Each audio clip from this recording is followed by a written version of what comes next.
In the dusty streets of Silver Creek Valley, a young sheriff adjusts his badge in the morning sun. His hands move with a grace that seems almost delicate, making the hardened men at the saloon snicker. They mock his youth, his gentle demeanor, unaware that those same graceful hands can draw on fire faster than lightning itself. They're about to learn that true strength isn't measured in years or muscle, but in the steady beat of a fearless heart. Before we jump back in, tell us where you're tuning in from. And if this story touches you, make sure you're subscribed because tomorrow I've saved something extra special for you. The morning sun cast long shadows across Silver Creek Valley, a bustling frontier town nestled between towering pine forests and silver-rich mountains. The town had grown rapidly in the past year, its streets now lined with freshly painted wooden buildings and the constant bustle of miners, merchants, and cattlemen. Sheriff Nathan Hawthorne, barely 25 years old, walked his usual morning patrol, his boots raising small puffs of dust with each measured step. His badge caught the sunlight, gleaming against his simple brown vest, the silver star a stark contrast to his unassuming presence. To most folks in town, Nathan was just another young man who'd gotten lucky with an appointment. He didn't carry himself like the tough lawmen they were used to. No swagger, no threatening glares, just quiet politeness and a gentle smile. The older men at Maria's saloon would often joke that the boy looked more suited to keeping books than keeping peace. They'd laugh into their whiskey glasses, sharing tales of the real lawmen they'd known, men with scars and hard eyes who ruled through fear. Sarah Blackwood, the town doctor, watched from her clinic porch as Nathan tipped his hat to passing ladies and helped old Samuel Green unload supplies at his general store. She was one of the few who knew better than to judge the young sheriff by his peaceful demeanor. She'd seen his hands at work, not just bandaging wounds in her clinic, but during those rare moments when trouble forced them into action. The memory of how quickly those gentle hands could move still gave her chills, especially that night 3 months ago when he'd saved her from 2 drunk miners with moves so fast she'd barely seen them. Deputy Jimmy Reed hustled up to Nathan, his face flushed with excitement. "Sheriff, got word from Tom at the telegraph office. Judge Thompson's stage will be here tomorrow, bringing the Hayes brothers for trial." He lowered his voice, glancing nervously at the growing crowd around Maria's saloon. "Folks are nervous, saying Marcus Cole's gang might try something. Word is they've been spotted just 3 days' ride from here, burning through every town between here and Mesa Ridge." Nathan nodded, his blue eyes scanning the street with careful attention. The Hayes brothers had been Cole's men before Nathan caught them trying to rob the Silver Creek Bank. Their arrest had been clean, professional, 3 shots that had disarmed both men without spilling a drop of blood. But the speed of those shots, the impossible precision, had started whispers. Some said it was luck, others claimed trickery, but a few old-timers had seen something in those shots that reminded them of legends. Old Bill Turner, watching from his usual spot outside the general store, called out, "Morning, Nathan. Mighty fine day for practice, wouldn't you say?" The elderly former lawman's eyes twinkled with hidden meaning. Few knew that Bill had been the one to teach Nathan, to help him hone his natural talent into something extraordinary. Fewer still knew about the long hours spent in the canyon, perfecting shots that most men would consider impossible. Bill had seen something special in the boy 5 years ago, something that reminded him of his own glory days before age slowed his draw. Inside Maria's saloon, Frank the Butcher Miller nursed his morning whiskey while watching the young sheriff through the window. "Look at him," he sneered at Wesley Cooper, a fresh face among the local troublemakers. "Playing lawman like it's some kind of game. Bet he's never even killed a man." His scarred hands tightened around his glass, knuckles white with tension. "I heard things," Wesley replied nervously, his eyes darting between Miller and the street. "About how fast he is. They say when he took down the Hayes brothers, nobody even saw him draw. Just 3 shots like lightning, and both their guns were—" "They say a lot of things," Miller cut him off, his voice carrying the edge of a threat. "But tomorrow when Cole rides in to free the Hayes boys, we'll see what this pup is really made of. Cole doesn't play gently, and neither do I. Remember what he did to that marshal in Copper Canyon? Left him breathing but wished he wasn't." Nathan could feel the tension building in his town, see it in the way mothers hurried their children along the boardwalks. hear it in the nervous chatter at Emma Collins' schoolhouse. He kept his usual calm pace, his hands hanging loose at his sides, never touching the pristine Colt revolvers that rode his hips. Those guns, like their owner, didn't look special. No fancy engraving, no silver plating, just well-maintained tools that had never failed him. As the sun climbed higher, more riders filtered into Silver Creek Valley. Some were honest folks, coming to see the Hayes brothers' trial. Others carried darker intentions, their eyes following the young sheriff's movements, measuring him, looking for weakness. They found only that same gentle efficiency, those same graceful movements that made him seem so harmless. None of them noticed how his eyes caught every detail, the way Miller's hand stayed close to his gun, how Wesley Cooper's nervous energy spoke of plans in motion, the subtle gathering of hard-eyed men around the saloon. Nathan saw it all, cataloged every threat, while maintaining that same peaceful demeanor that made everyone underestimate him. Maria Ramirez, wiping down her bar, watched the young sheriff pass by again. She'd seen his kind before, back in her homeland. The quiet ones who carried lightning in their hands and wisdom in their hearts. "Be careful, pequeño sheriff," she whispered, making the sign of the cross. "The storm is coming." Tomorrow would show them all what kind of sheriff really watched over Silver Creek Valley, and the lesson would be written in lightning. As evening approached Silver Creek Valley, the tension in town grew thick as molasses. Nathan sat at his desk in the sheriff's office, carefully cleaning his Colts, while Deputy Jimmy Reed paced nervously by the window. The Hayes brothers, locked in their cells, watched the young sheriff's methodical movements with growing unease. The lamplight caught the delicate precision of Nathan's hands as he worked, each motion deliberate and practiced. "You don't know what's coming, boy," Jake Hayes spat from behind the iron bars. "Cole ain't like other outlaws. He enjoys the killing part." His brother Tom nodded silently, his eyes fixed on Nathan's hands as they worked the cleaning cloth. "We've seen him gut men just for looking at his horse wrong, and that's on his good days." Nathan continued his task, his movements precise and unhurried. "Tell me about him then," he said softly, not looking up. "About the man you chose to ride with. About what makes him different from other killers I've faced." The question seemed to catch Jake off guard. "Choose? Ain't no choosing with Cole. You either ride with him or you don't ride at all." His voice dropped lower, almost to a whisper. "We've seen him kill men for looking at him wrong, but that ain't the worst part. It's how he does it. Slow, making examples. Make sure everybody watches, learns what happens to folks who cross Marcus Cole." Tom Hayes finally spoke up, his voice rough from disuse. "There was this farmer outside Mesa Ridge. All he did was refuse to let Cole water his horses at his well.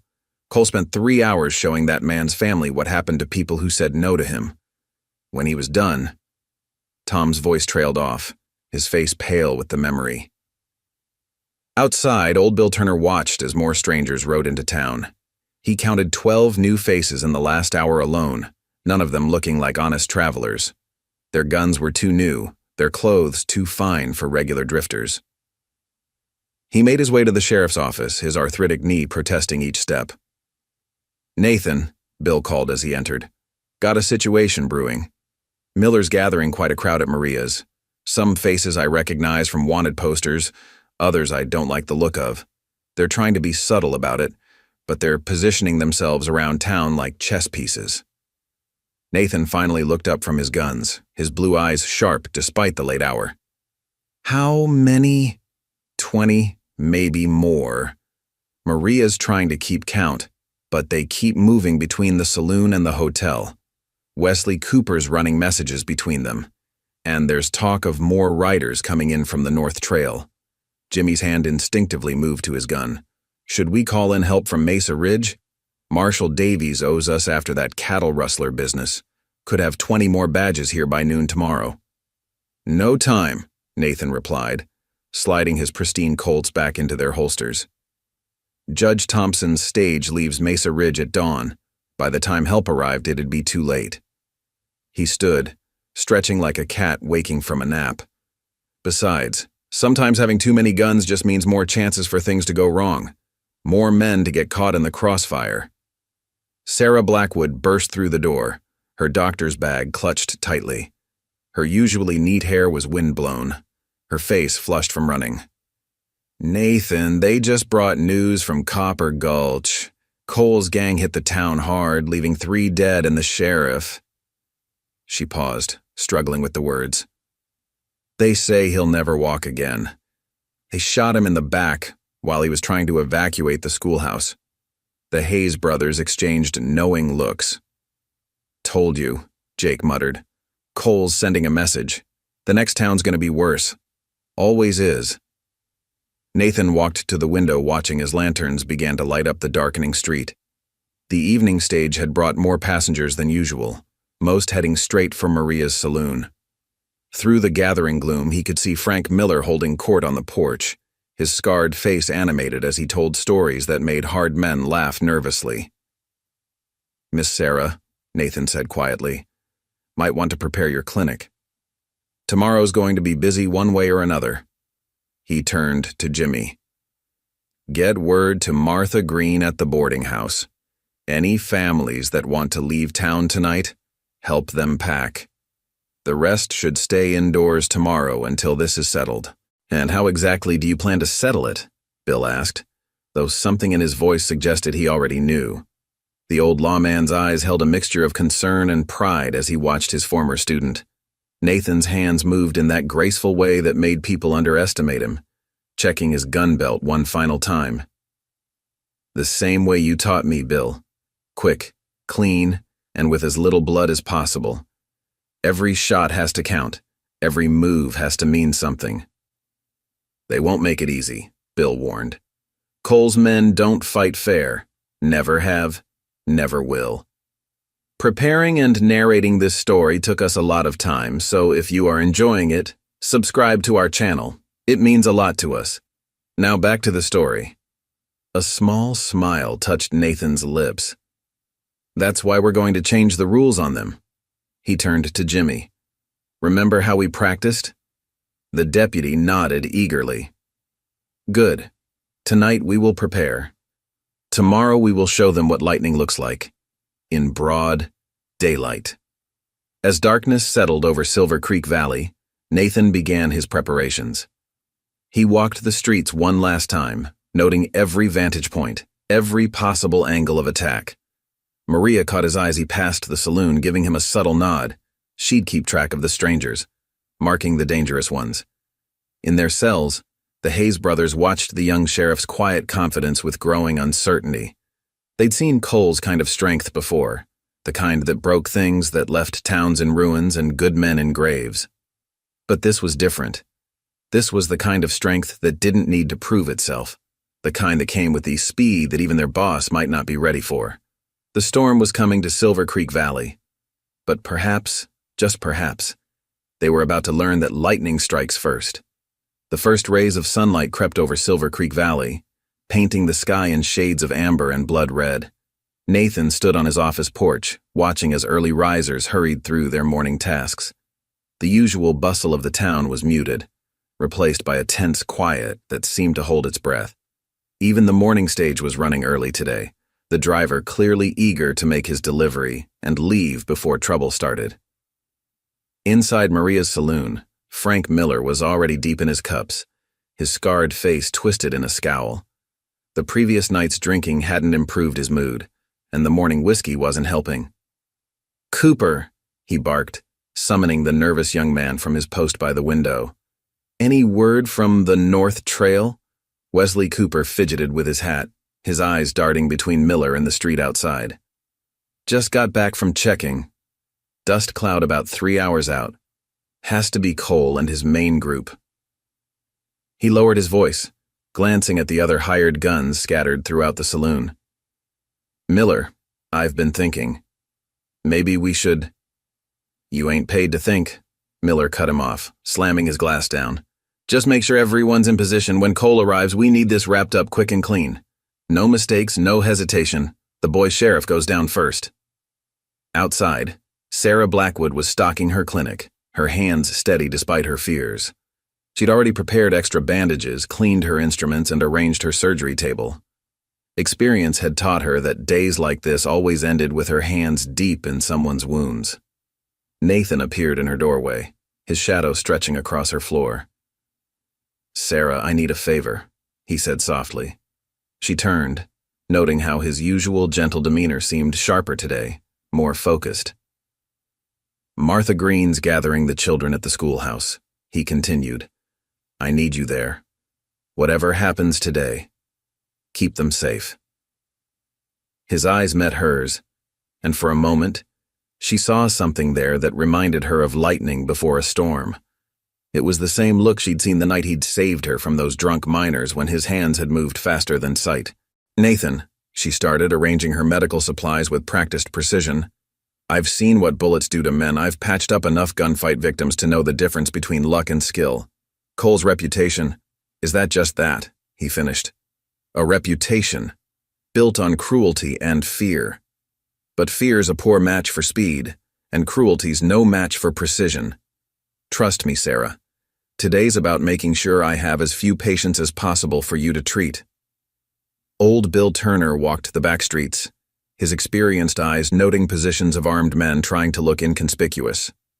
He counted 30 now, spread through town like a spider's web, each one carrying at least one gun, some with rifles hidden under long coats despite the warming day. At the telegraph office, Tom Wilson's fingers flew across the key, sending warnings to neighboring towns.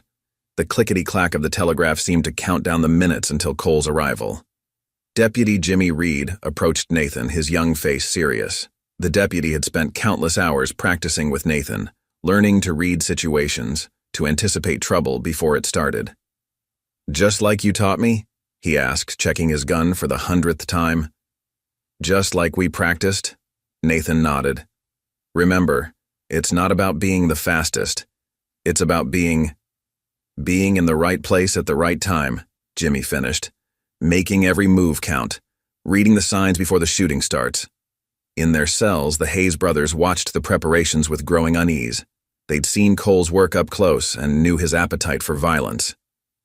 "You still don't get it," Jake called out. "Cole's bringing 50 men at least. Trained killers, everyone.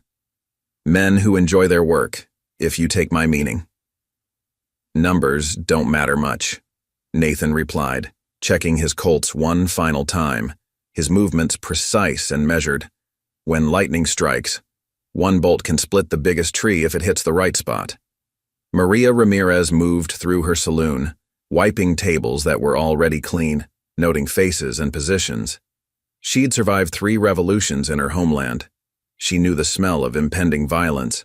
Her subtle signals to Nathan conveyed vital intelligence. 2 men by the stairs, 3 at the back door, Miller getting drunker by the minute. Each tiny gesture a warning, each glance a message about where the danger waited. The sun climbed higher, and with it came the distant sound of hoofbeats. Nathan stood in the street, his badge catching the morning light. Behind him, Jimmy took his position near the general store, trying to mirror his mentor's calm demeanor. Bill Turner settled into his chair on the porch, his old eyes sharp despite the years. "Last chance to run, boy," Miller called from the saloon doorway, liquid courage making him bold. "Ain't no shame in living to fight another day. Might even put in a good word for you with Cole, if you leave that badge behind." Nathan's voice carried clearly in the morning air. "Mr. Miller, you've got one chance to ride out. Take your friends with you. This doesn't have to end in blood." Miller's laugh was harsh. "Listen to him, trying to sound like a real lawman." His hand dropped to his gun. "Maybe we should show him what real men do to play-acting children." The tension stretched like a bowstring pulled too tight. Then, Wesley Cooper, whether from fear or miscalculation, went for his gun. Some would later say it was Miller's subtle nod that triggered it. Others blamed the whiskey courage. Either way, Cooper's hand moved. What happened next became part of Silver Creek Valley legend. Cooper's draw was fast, but Nathan's was like lightning. 2 shots rang out as one. Cooper's gun went spinning away, and Miller found his own weapon mysteriously missing its hammer, both shots placed with impossible precision. "That's one lesson," Nathan said calmly. Care to try for another?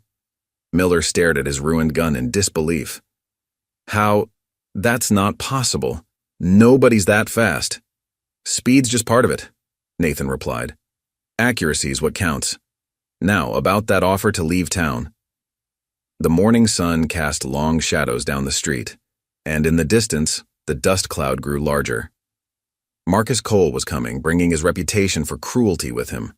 But in Silver Creek Valley, lightning had already struck twice, and the storm was just beginning. The dust cloud on the horizon grew larger, and with it came stories. Travelers arriving from the north brought tales of Cole's approach, burning ranches, terrorized towns, a trail of violence leading straight to Silver Creek Valley. Each account added to the legend, how he'd hung a sheriff in front of his own family, how he'd burned down a church just to watch it fall, how he made examples of anyone who dared stand against him. Nathan positioned himself at the center of town, Jimmy flanking his left, while Old Bill kept watch from the general store porch. His eyes scanned the gathering crowds, noting how the townspeople hurried to finish their business and get inside. Miller and his remaining men had retreated into the saloon, their bravado shaken by the morning's demonstration of impossible speed and accuracy. Cole's different from his reputation, Jake Hayes called from his cell, his voice carrying a tremor that hadn't been there before. Faster than the stories say, more calculating. That business with Cooper's gun, he can do that too, and worse. I've seen him put a bullet through a man's wedding ring just to prove he could, before putting the next one between his eyes. Sarah worked quickly at the schoolhouse, transforming the back room into a makeshift clinic. Her hands moved with practiced efficiency as Martha Green helped her arrange supplies while keeping the children occupied with books and quiet games. Through the windows, they could see armed men taking positions around town like dark birds settling before a storm. 3 riders approaching, Jimmy announced, his young voice steady despite the tension. Advanced scouts, looks like, coming in slow, trying to look casual. The scouts rode in at an easy pace, their horses' hooves raising little puffs of dust in the morning air. The leader, a lean man with a silver-streaked beard and cold eyes, pulled up in front of Nathan. His gun belt was worn but well-maintained, the mark of a professional killer.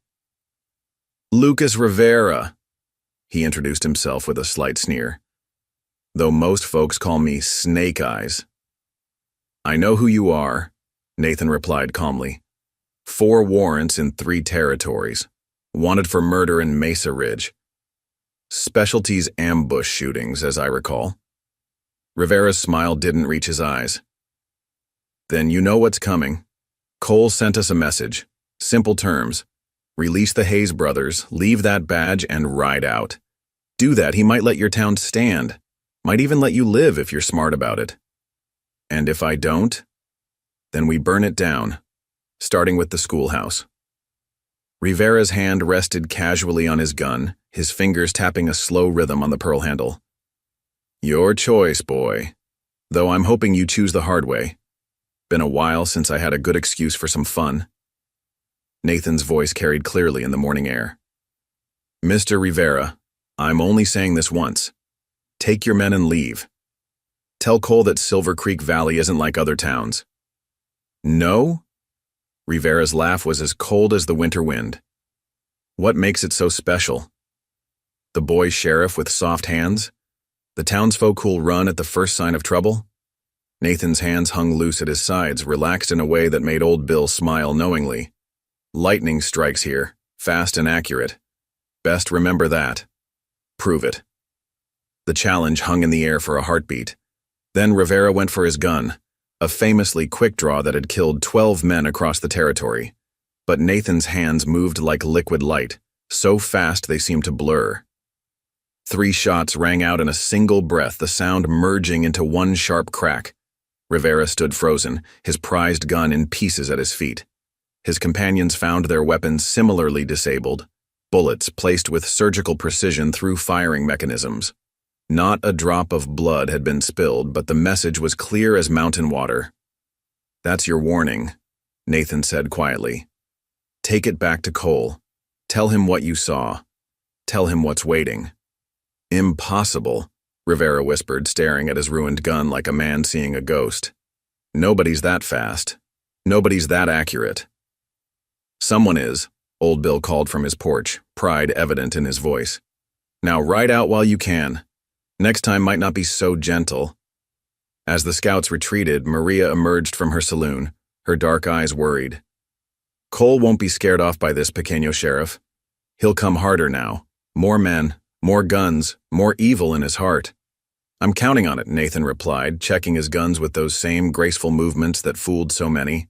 Some men need to learn the hard way. Best it happens here, where we can control the damage.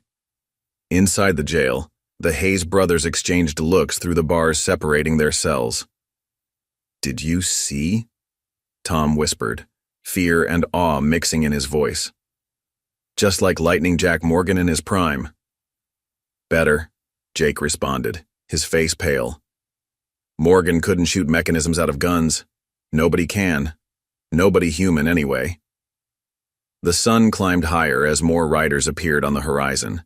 Cole's main force was approaching, and with it came the promise of violence. But in Silver Creek Valley, the lightning had already shown its power and the real storm was yet to begin. Sarah watched from the schoolhouse window as Nathan resumed his position in the street, his movements carrying that same deadly grace. God help them, she whispered. When they push him too far, in the saloon, Miller nursed his wounded pride and ruined gun, his scarred face twisted with hatred. Cooper, he growled, get word to the roof teams. When Cole arrives, we hit the kid from all sides. Nobody's that fast against 20 guns. The wind picked up, carrying the smell of dust and gunpowder. Nathan could feel the weight of every eye in town, watching, waiting. The legend of Silver Creek Valley's lightning-fast sheriff was about to be tested against the brutal reputation of Marcus Cole. Thunder rumbled in the distance, nature's own warning of the storm to come. The town held its breath as noon approached. Nathan paced the length of Silver Creek Valley's main street, memorizing every detail anew. A child's forgotten toy on the general store steps, a half-closed shutter on the bank's second floor, the glint of rifle barrels poorly hidden on rooftops, all pieces in a deadly game about to unfold. The morning heat shimmered off the dusty street, distorting the air like waves on water. Cooper's moved the last group into position, Jimmy reported, joining his mentor. His voice carried the forced calm of youth trying to sound older than its years. Got men on every roof, from the stables to the bank. Miller's coordinating them from Maria's back room. They're trying to be subtle about it, but I counted 12 rifles up high, maybe more hidden. Nathan nodded, his eyes still scanning. And our preparations? Just like you planned. Sarah's got the clinic ready. Martha's keeping the children quiet in the back room of the schoolhouse. Bill's watching the back alleys, and Maria's keeping count of every gun in her place. Jimmy hesitated, his hand unconsciously touching his own weapon. Nathan, about what you showed me yesterday. The double draw technique? Nathan's hands moved unconsciously, practicing the motion that had become as natural as breathing. Remember, it's not about speed, it's about reading the moment before it comes, Jimmy finished. Seeing the shot before you take it, like you did with Rivera's gun. Inside the jail, Jake Hayes pressed against the bars, his face showing a fear that hadn't been there before. You're all fools. Cole's bringing an army. I can feel it. Man like that, he doesn't let insults pass. Not after what happened in Copper Canyon. Like shooting his scouts' guns to pieces, Tom added, pacing his cell. He'll make examples now, slow ones. Remember what he did to that family in Mesa Ridge, when they wouldn't sell their land? Nathan approached their cells, his boots echoing on the wooden floor. Tell me something, boys. What made you ride with him? Really? There must have been a moment when you knew what he was, what he'd make you become. The brothers exchanged glances, a silent conversation born of years together. Jake spoke first, his voice carrying the weight of regret. Started simple. We were running from a job gone wrong in Tombstone. Cole offered protection, said he saw potential in us. He laughed bitterly. Didn't realize the price until it was too late. By then we'd seen too much, done too much. The things he made us do, Tom whispered, his face pale with memory. to prove our loyalty, to show we were worthy, made us hurt people who'd never done us wrong, said it was necessary, said it made us stronger, but all it did was make us less human. Sarah appeared in the doorway, her medical bag clutched tight, knuckles white against the leather. "Nathan, dust clouds getting closer. Must be 30 riders at least. They're spreading out, taking formation like an army." 37, Nathan corrected softly. Plus the 18 millers already placed in town. 55 guns. He checked his Colts one final time, those graceful hands moving with practiced precision. "Odds seem about fair." Old Bill hobbled in, his weathered face serious. "Been watching them set up. Miller's men are nervous. That display with Rivera shook them more than they want to admit. Some are talking about riding out. Saw 3 slip away already, heading east." "Let them," Nathan replied. "Less chance of innocent people getting hurt. Cole's the real threat. The rest are just shadows." A sudden commotion drew them outside. Wesley Cooper stood in the street, his young face pale with fear, dust coating his clothes from hard riding. "They're here! Cole's here! Coming in from the North Trail!" The distant thunder of hoofbeats grew louder, like an approaching storm. Nathan took his position, hands loose at his sides, every movement measured and calm. "Jimmy, remember your training. Bill, watch our backs. Sarah ... He turned to the doctor, his eyes softening for just a moment. "Stay safe." The first riders appeared at the edge of town, a line of dark figures against the burning sky.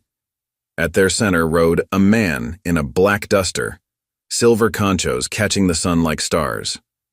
Marcus Cole had arrived, and with him came the promise of violence. "Last chance," Miller called from the saloon, his voice carrying a tremor he couldn't quite hide. "Step aside, boy. Save your town. Some fights ain't worth dying for." Nathan's voice carried clear and calm across the tension-filled street. "Mr. Miller, you've seen what's coming. Take your men and go. This doesn't have to be your fight. There's still time to choose differently." The tension stretched like a drawn bowstring. Then Cole's voice rolled across the street, deep and commanding. "So this is the lightning everyone's talking about?" "Looks more like a summer breeze to me. I heard tales all the way from Mesa Ridge about some young lawman who thinks he's special." Nathan studied the approaching figure. Cole's reputation spoke of cruelty, but his bearing showed something else. Calculation, precision, a coldness that went beyond mere violence. This was a man who had turned brutality into an art form. "Sheriff Hawthorne," Cole announced, reining his horse to a stop, dust settling around its hooves. "I hear you've been interfering with my business, breaking my men's guns, embarrassing my scouts." His smile was sharp as a knife. "That won't do it all. Not at all." The whole town seemed to hold its breath. In the schoolhouse, children pressed against windows despite Martha's protests. On the rooftops, gunmen adjusted their grips nervously. And in the street, 2 forces of nature prepared to collide. Lightning versus thunder, speed versus power, precision versus brutality. The storm had arrived in Silver Creek Valley, and blood would water the dust before day's end. Sarah whispered a prayer from her clinic window. Old Bill's hand tightened on his cane, and Jimmy Reed, young deputy and student of lightning, watched and waited, ready to prove himself worthy of his mentor's teachings. The clock struck noon, and both men's hands moved toward their guns. The first shot came from neither Cole nor Nathan. A nervous gunman on the hotel roof, his trigger finger too tight, sent a bullet kicking up dust near Nathan's feet. What happened next became an instant legend in Silver Creek Valley. Nathan's hands moved like living lightning. 3 shots rang out before the echo of the first bullet faded. The rooftop shooter's rifle fell apart in his hands. Cole's first draw was intercepted mid-motion, and Miller found himself staring at a ruined gun for the second time that day. "Impressive," Cole drawled, seemingly unfazed by his disabled weapon. "But can you do that 55 more times?" He raised his voice. "Boys, Show the sheriff what real gunfighting looks like. The street erupted in chaos. Gunmen emerged from every doorway, rifle barrels gleamed from rooftops, and Cole's riders spread out in a practiced formation. But Nathan was already moving, his hands a blur of motion. Jimmy took position behind a water trough, his own gun work showing the results of Nathan's training.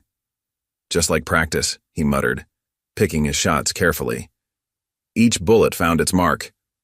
Not killing, but disabling weapons with surgical precision. "Watch the alley," Old Bill shouted, spotting flanking riders. His warning saved lives as Nathan spun, 6 shots ringing out in rapid succession. 6 more guns clattered to the dust. Sarah, from her position at the clinic window, watched in awe.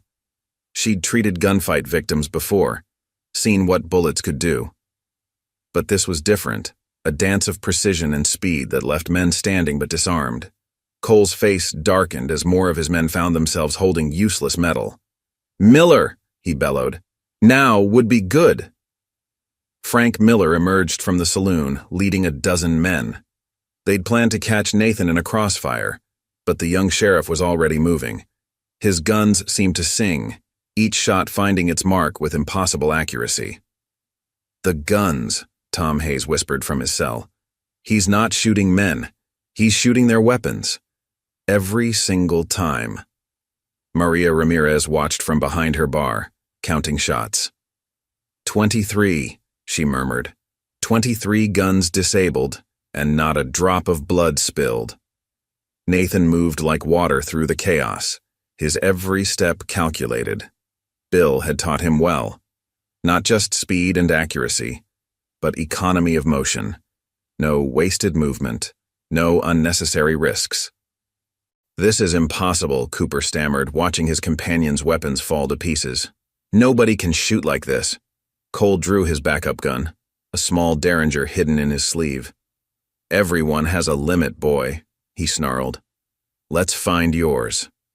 The Derringer shot went wide as Nathan's bullet split it in half. Cole stared at the ruined weapon, real fear showing in his eyes for the first time.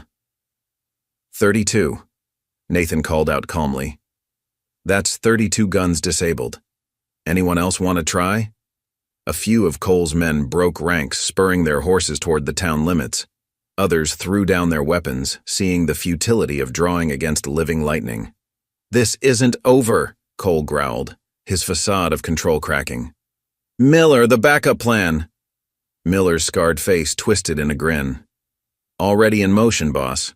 Sometimes the best way to fight lightning is to strike at what it protects." Nathan's eyes widened as he caught movement near the schoolhouse.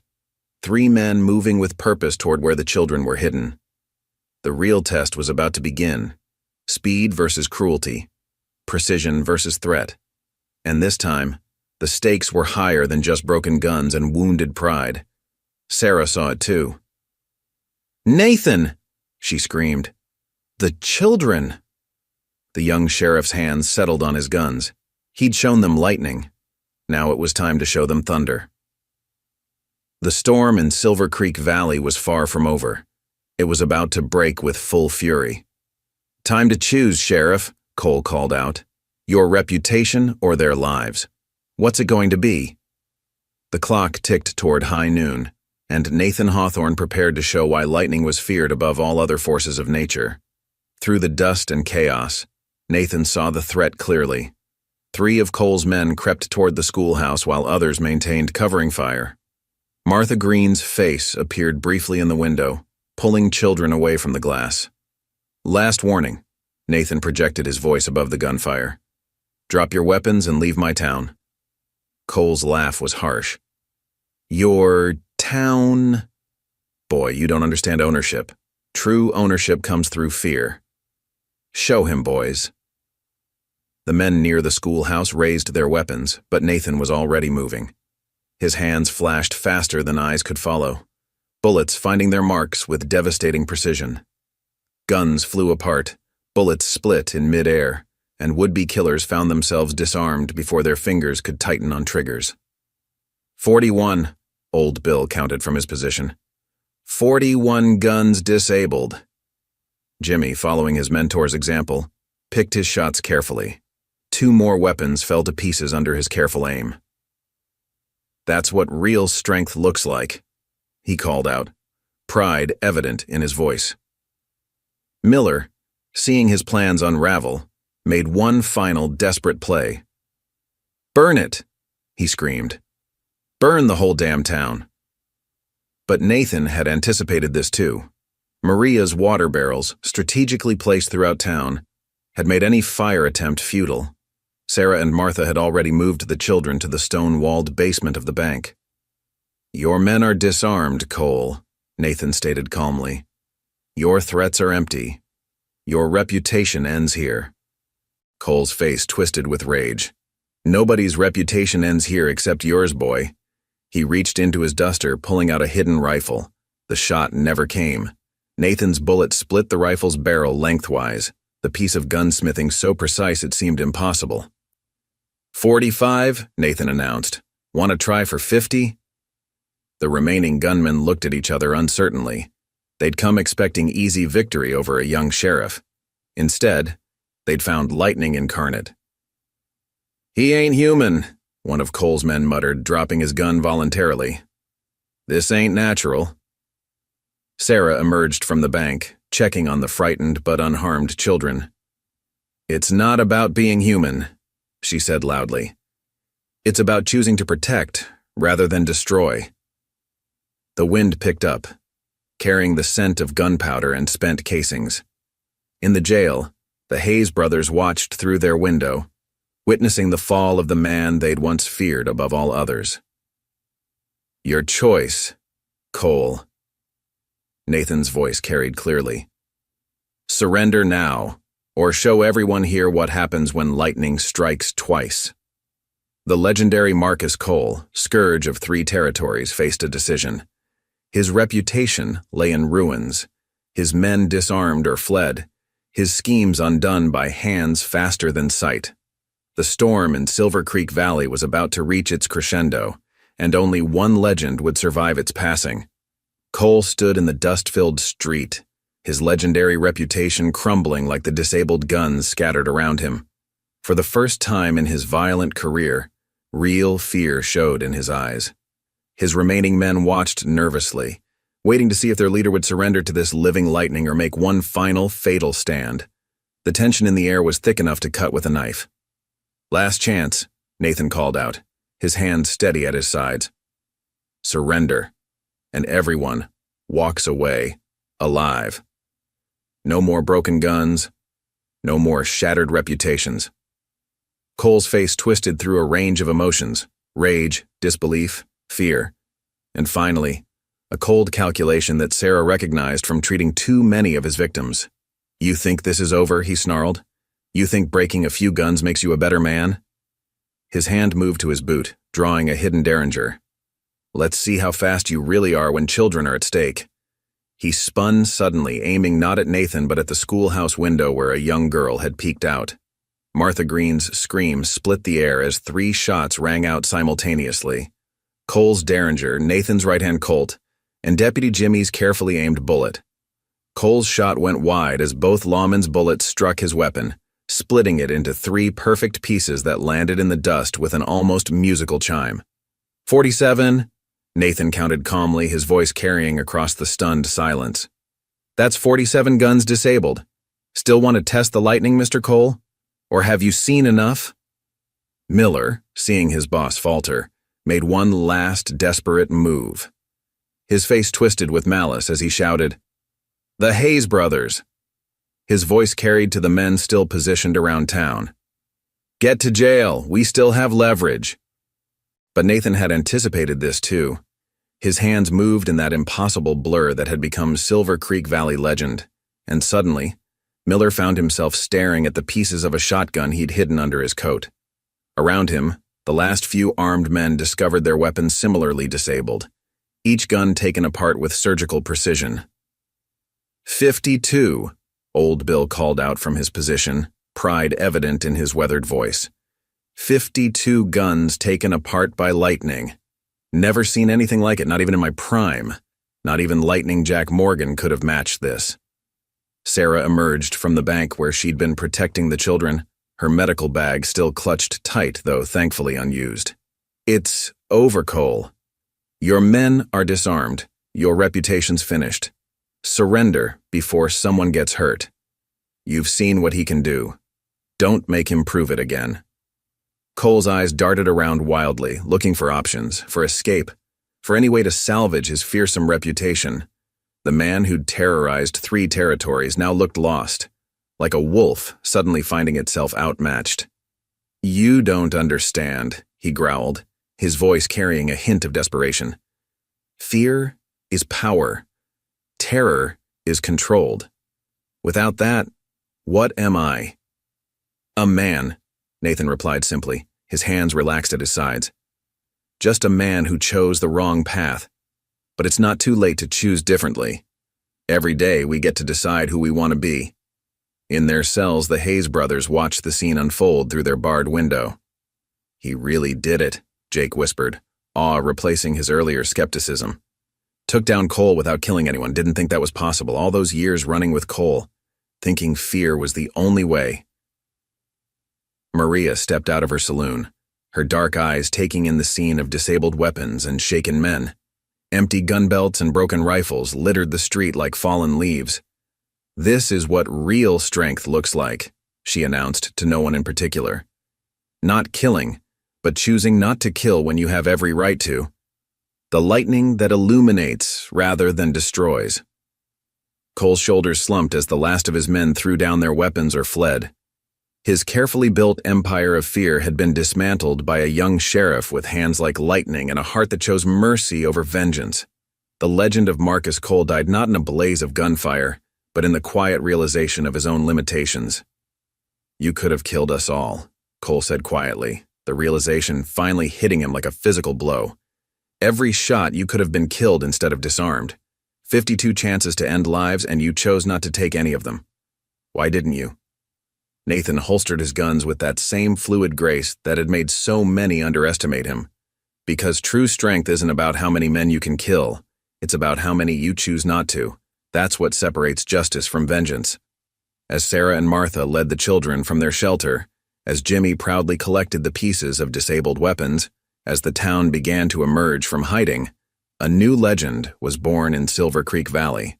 The tale of the lightning-fast sheriff who brought down the notorious Marcus Cole not with death, but with precision and mercy.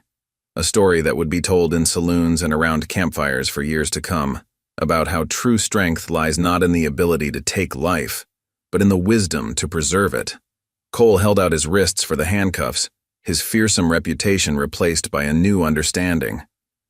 "They'll tell stories about this day," he said, as Nathan led him to a cell beside the Hayes brothers. "Yes," Nathan agreed, "but not the kind you're used to.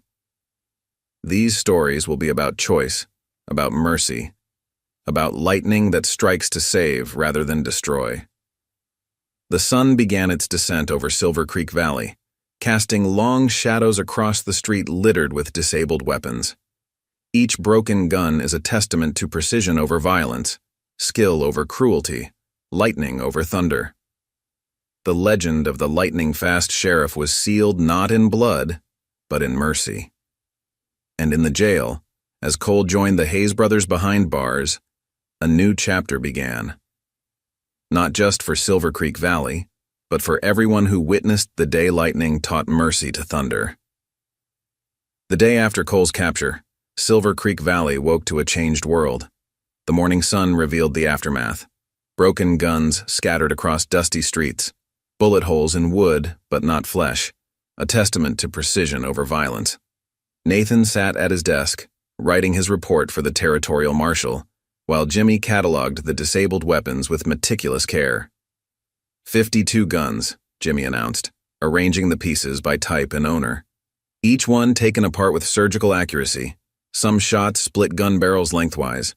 Others removed firing pins without damaging the chambers. The gunsmiths in Mesa Ridge won't believe this when they see it. Cole watched from his cell, his usual arrogance replaced by quiet contemplation.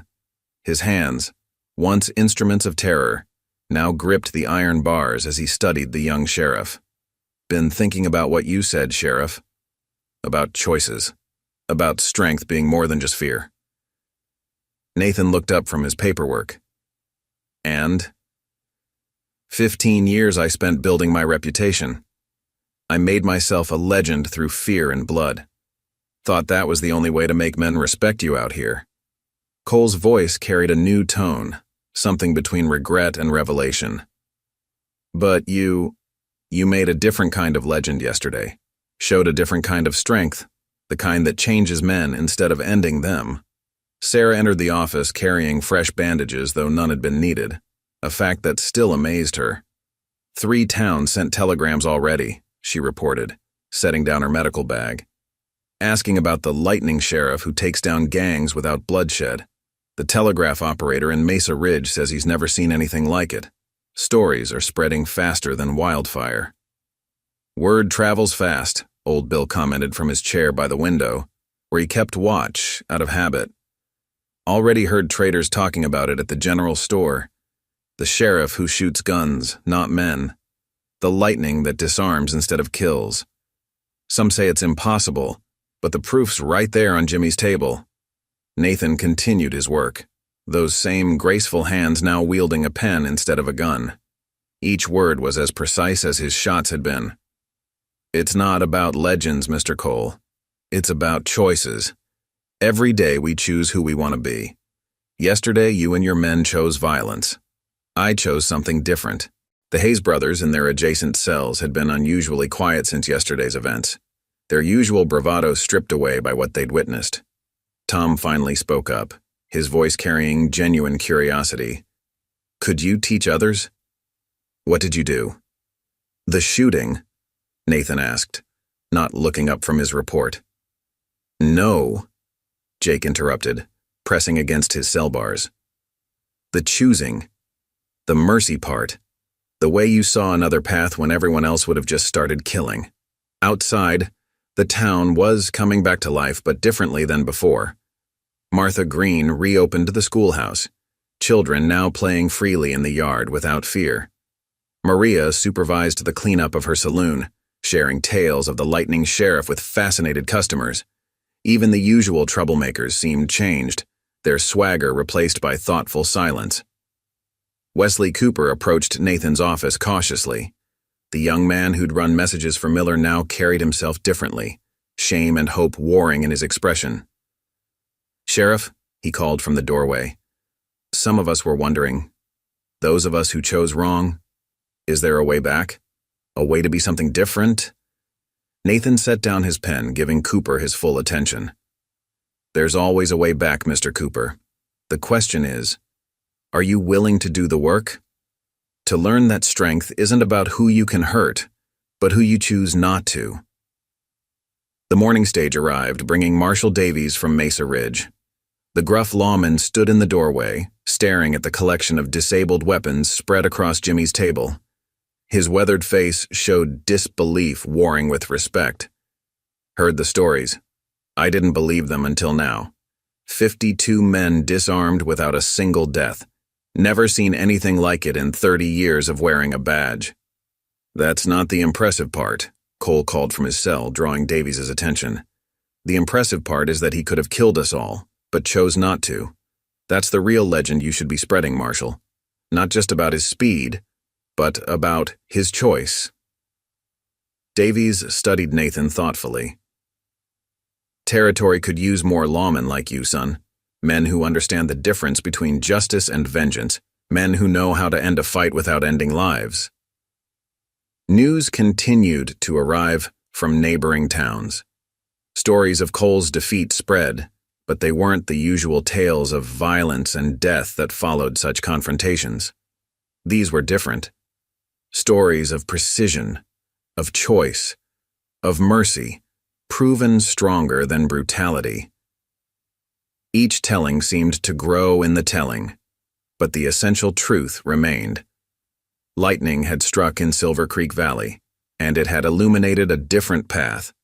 The truth was there in the jail cells, where hardened men contemplated choices they'd never considered before. In the streets, where broken guns reminded everyone that violence wasn't the only path to strength. In the schoolhouse, where children played without fear, watched over by a sheriff who chose mercy over might. Silver Creek Valley had changed, and with it, perhaps the very meaning of strength in the West. The week following Cole's capture brought changes to Silver Creek Valley. Nathan stood in the early morning sun behind his office, facing a line of men who'd once been on the wrong side of the law. Wesley Cooper, 3 of Cole's former riders, and even Jake Hayes, temporarily released under guard, stood waiting for instruction. "The first lesson isn't about guns," Nathan announced, his voice carrying across the practice yard. "It's about understanding what you're choosing when you draw." Jake shifted uncomfortably. "We know what happens when you draw, Sheriff." "Been doing it long enough." "No," Nathan corrected gently. "You know what happens when you choose violence. Today you'll learn about choosing differently." He placed 6 bottles on a fence post. "Watch carefully." His hands moved with that familiar lightning grace. 6 shots rang out, but the bottles didn't shatter. Instead, they toppled gently, each one perfectly intact. "Control," Nathan explained. "Precision. The difference between destroying and disabling." Sarah watched from her clinic porch as the lesson continued. Jimmy stood beside her, pride evident in his face. "He's teaching them what he taught me," the young deputy said. "Not just the shooting, but the thinking behind it." Nathan walked his students through the basics. "Your gun isn't just a weapon," he explained. "It's a tool. Like any tool, its purpose depends on the hand that holds it." Cooper tried first, his shot shattering a bottle. "Too much force," Nathan corrected. "You're still thinking about power. Think about precision instead." Throughout the morning, other townspeople gathered to watch. Martha brought her older students to observe from a safe distance. Old Bill sat in his usual spot, calling out occasional advice. "Remember when you taught me, Nathan?" Jimmy asked during a break. "It took me 3 weeks just to learn the right mindset." Nathan nodded. "And now you're helping teach others. That's how change spreads." In his cell, Cole watched through the window. His face showed confusion mixed with something like hope. "Never thought about using a gun that way," he admitted to Maria, who was bringing lunch to the prisoners. "That's because you only saw one path," she replied. "The lightning sheriff, he sees many paths."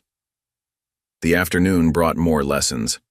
Nathan demonstrated the double draw technique that had disabled so many weapons during the confrontation. "It's not about speed," he explained.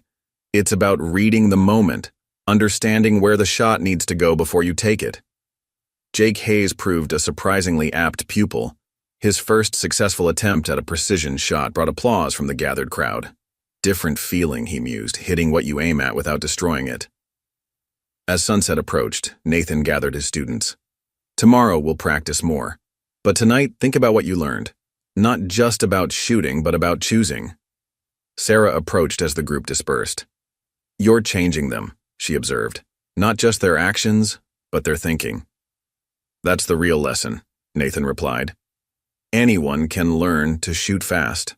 Learning to choose mercy. That's the harder skill." The evening brought more telegrams. Word of Nathan's teaching spread, bringing requests from other lawmen wanting to learn his methods. The legend of the lightning sheriff was evolving from a tale of impossible shots to a story of transformation. In the jail, Tom Hayes spoke quietly to his brother through the cell bars. "Maybe we chose wrong all those years, following Cole, thinking fear was the only way to be strong." Old Bill, overhearing, nodded sagely. "Strength comes in many forms. The strongest men I've known were the ones who knew when not to use their strength." As night fell over Silver Creek Valley, Nathan sat at his desk writing in his journal. Tomorrow would bring more lessons, more choices, more chances to show that lightning could illuminate rather than destroy. The legacy of that fateful confrontation was growing, spreading like ripples in a pond. Each lesson taught, each mind changed, was proof that sometimes the greatest victories come not from defeating enemies, but from transforming them. The next morning brought more students eager to learn. Marshal Davies himself returned, bringing 2 deputies who'd heard the stories. "Show them what you showed me," the marshal requested. about the difference between power and precision. Nathan arranged 12 bottles this time, demonstrating an even more complex series of shots. Each bullet found its mark with surgical accuracy, leaving the bottles standing but slightly rotated, a display of control that drew gasps from the observers. The key, Nathan explained as his students tried to replicate the feat, is understanding that every bullet carries a choice. When you draw, you're not just choosing to shoot, you're choosing how to use your skill. Cooper, practicing his stance, nodded thoughtfully. Like yesterday, when you showed us how to split a playing card without marking either half. It's about seeing the smaller target within the larger one. Jake Hayes, still under guard, but proving to be a dedicated student, demonstrated remarkable progress. His natural talent, once used for intimidation, now turned toward precision. Never thought about it before, he admitted, successfully tapping a bottle without breaking it. Always figured a gun was just for killing. That's what makes the Lightning Sheriff different, Jimmy explained to the growing crowd of spectators.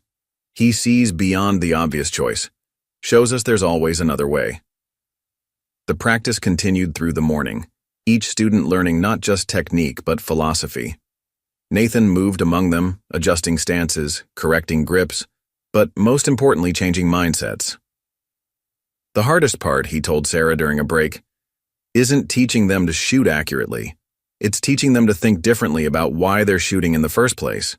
Maria brought lunch for everyone, setting up tables near the practice area. As they ate, stories were shared. Tales of past gunfights now seen through new eyes, of opportunities for mercy missed, of chances for a different path not taken. You're not just teaching shooting, Old Bill observed, watching the students return to practice. You're teaching redemption. By late afternoon, even Marshal Davies had managed a precision shot, disabling a target without destroying it. This changes everything, he declared. Every lawman in the territory needs to learn this. As the sun began to set on another day of instruction, Nathan gathered his students one final time. Remember, he said, his quiet voice carrying clearly. Tomorrow you'll return to your lives carrying this knowledge. The choice of how to use it, that's the real test. The legacy of the Lightning Sheriff was growing, transforming from a single day's legend into something more lasting. In Silver Creek Valley, a new kind of strength was taking root, one measured not in notches on a gun, but in lives changed and mercy chosen. A month after Cole's capture, Silver Creek Valley had transformed. Nathan's teachings spread far beyond the town limits, drawing lawmen and reformed outlaws alike. The practice yard behind his office became known as Lightning School, where men learned that strength could serve justice without dealing death. Marshal Davies had arranged for Cole's transfer to the territorial prison, but the once feared outlaw was no longer the same man. "Before I go," Cole said on his last morning in Nathan's jail, "tell me something. Did you always know there was another way?" Nathan paused in his paperwork. "Number Bill taught me, just like I'm teaching others now. Everyone has to learn that power and strength aren't the same thing." The Hayes brothers, awaiting their own trial, had become model prisoners and eager students during their supervised practice sessions. Jake's accuracy now rivaled Jimmy's, while Tom showed a gift for teaching others what he'd learned. "Received another telegram from Mesa Ridge," Sarah announced, entering the office. 3 more sheriffs requesting training, and the territorial governor wants to make this official, a proper school for lawmen. "It's not just about the shooting anymore," Jimmy added, pride evident in his voice. "Word spreading about philosophy too, the way of lightning over thunder." Nathan stood, stretching after hours of documentation. The past month had brought changes he'd never expected. Wesley Cooper now served as his second deputy, his former allegiance to Miller's gang replaced by a dedication to the new way. 4 of Cole's former riders had taken positions as peacekeepers in neighboring towns, spreading the lessons they'd learned. "Show me again," Cooper requested during the afternoon practice. "That move where you split the bullet to disable 2 guns at once." Nathan demonstrated, his hands moving with that familiar grace. The gathered students watched in awe as a single shot divided perfectly, striking two target mechanisms simultaneously. "It's not about the trick," Nathan explained. "It's about understanding that every situation offers choices. Violence isn't the only path to resolution." Old Bill, watching from his usual spot, nodded approvingly. "Remember when I first taught you that, Nathan? Took you weeks to believe it was possible." The evening brought more changes. Maria had transformed her saloon into a gathering place for students of the new way, where men who once would have fought now shared stories of precision over power. The walls displayed broken guns from the famous confrontation, each one a testament to accuracy over aggression. "The lightning's spreading," Martha observed during dinner at Sarah's clinic. "Even the children play differently now. Their games are about disarming, not destroying." Nathan sat at his desk that night, reading letters from across the territory, stories of lawmen applying his teachings, of lives saved through precision rather than ended through violence. The legend had grown beyond him now, becoming something larger, a movement toward a different kind of justice. "You've started something remarkable," Sarah said softly, bringing him coffee. "Something that could change the whole territory." "Change only happens one choice at a time," Nathan replied, his hands moving unconsciously through the practice motions he'd taught so many others. "Every person who learns there's another way becomes a teacher to others." The next morning brought new students, new challenges, new opportunities to spread the way of lightning. But now, Nathan wasn't teaching alone. Jimmy, Cooper, and even the Hayes brothers under supervision helped demonstrate that anyone could learn to choose differently. The legend of the Lightning Sheriff had evolved. No longer just a tale of impossible shots and disarmed outlaws, but a story of transformation, of how one man's choice to show mercy could ripple outward, changing lives and reshaping the meaning of justice in the West. As the sun rose over Silver Creek Valley, Nathan watched his students practice. Each precision shot, each disabled target, each moment of understanding in their eyes proved that sometimes the greatest power lies not in the ability to destroy, but in the choice to show mercy. The lightning had struck in Silver Creek Valley, but its light continued to spread, illuminating a path toward a different kind of strength, one measured not in lives taken, but in lives changed. At the practice yard, Nathan introduced a new lesson. "Today we'll learn about reading intent," he explained, spotting the difference between a threat and a bluff, between fear and true danger. Up next, you've got two more standout stories right on your screen. If this one hits the mark, you won't want to pass these up. Just click and check them out. And don't forget to subscribe and turn on the notification bell so you don't miss any upload from us.